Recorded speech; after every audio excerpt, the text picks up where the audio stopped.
Spencer, and welcome back to my channel. Without further ado, here are the 5 books to help you jumpstart your green witchcraft journey. You don't have to be a green witch to find this information useful. It is just very much focused on working with plants and botanicals. The first book I talk about a lot is The Green Witch by Arin Murphy-Hiscock. I really love this one because it goes over a little bit of everything.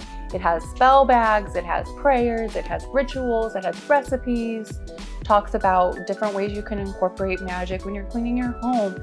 It's just very practical, and I really feel like it's beginner friendly, not to insult your intelligence in any way, but sometimes when things are so heavy and thick and deep with information, it can just be overwhelming and hard to retain. So that's why I say this is beginner friendly and even advanced, you know. I really enjoy this book. So next book is The Illustrated Herbiary by Maia. This book is awesome because it is very artistic, it's very poetic, and it has these beautiful illustrations and artwork for each of the 36 botanicals. And it also includes an oracle card for each of the botanicals it goes over. There's rituals, and just the strong and unique artwork helps you retain the information. So this is a really fun one. Third is the Encyclopedia of Magical Herbs by Cunningham. This one is strictly just a reference. It doesn't tell you how to do anything. It just goes over what it is. It'll have a little illustration. It'll have this scientific name, the folk name, gender, planet, element, powers, the magical uses. And then it'll also go into like telling you about different folklore from different parts of the world and where it originated from. It doesn't go into super big detail, but it gives you a broad picture. I use this book a lot when I'm building spells or I'm focusing on a particular theme. Like for luck, I focused on clover. And so I will look up clover and I'll be like, okay, I get the main gist of it. And so this one's really handy. This one is The Grimoire for the Green Witch by Moura. It reminds me of Wicca in the sense that it is very ritualistic, where it's like step 1, step 2, step 3. So if you enjoy that kind of guidance, some parts of green witchcraft can be very flexible, and sometimes that can be overwhelming if you're new and you don't really know what to do and you haven't built that relationship with your intuition yet. I will say it is a little bit more advanced. Again, not to insult your intelligence, but it's just because it's so much information, but it's also a grimoire, so it's a reference book. You don't have to have it memorized. I turn to this a lot of different times. I like to kind of cross-reference different authors, different witches, to see what they use the herb for, because not everyone does the same thing, but in general, the themes are the same. Some witches have different interpretations, of course, but you know, it's like sagebrush. It's very well known across a lot of different cultures to use that for smudging and cleansing. You an idea of what this grimoire goes over. It goes over green witchcraft, circle casting, sabbats, recitations, rituals, meditations, spell crafting and correspondence, basic spells, teas, oils and baths, and divination. So it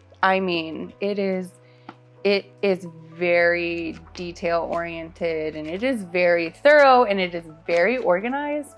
So if you are a type A like me, you will enjoy it. And I will say I like it because I feel like green witchcraft is very light, and like this one's a little bit more not intimidating, but it's definitely intense. I don't know if that makes sense. Give it a read.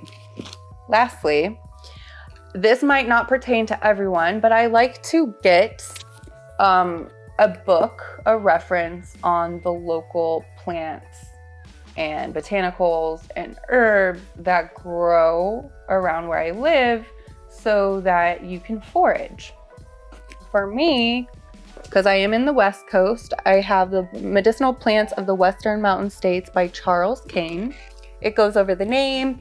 It'll have a map of where it's known to grow, all the scientific information, the description of what the plant looks like and identifying features, distribution, chemistry, medicinal uses, the indications, collections, and then it even gives you the preparation and dosage.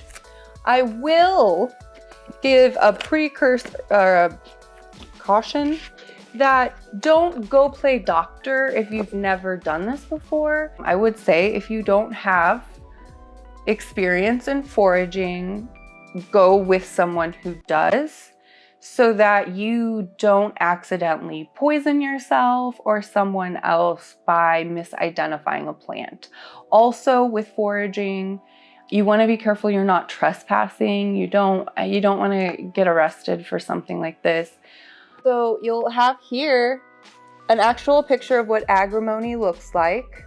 So that does make misidentifying it a little bit harder, but there are a lot of plants that are just like animals and they look alike and it can be dangerous. So be careful. I'm excited. Next week I'm going to be taking with you to the park where I just practice out in nature. It's not as crazy as you think, because a lot of the times there are people around and I don't want to scare them. Don't want to scare the locals, but it's funny because I'll go out there and I definitely have witch vibes, like when I know another witch is out there practicing and I just saw something moving.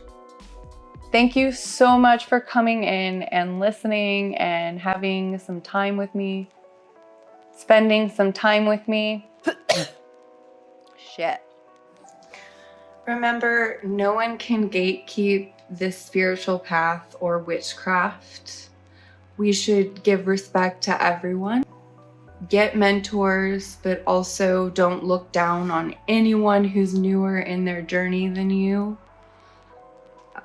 I have found more things in common across religions through witchcraft than I ever did when I was just a practicing Christian. So for those of you who are new, welcome to the craft. We are the caretakers of this planet. Give back to Gaia. The easiest way to start building a relationship with her is just to take care of the planet around you, and that starts in your own garden. In your own garden, meaning your own home. Just be aware that our planet is not a never-ending supply of resources. We must take care of her. She is such a gift, and we must take care of her. So remember to be strong, to be brave, to be kind, and to always protect your magic. Bye, guys. See you next week. So stoned that I just recorded the wall in front of me for like 3 minutes instead of myself.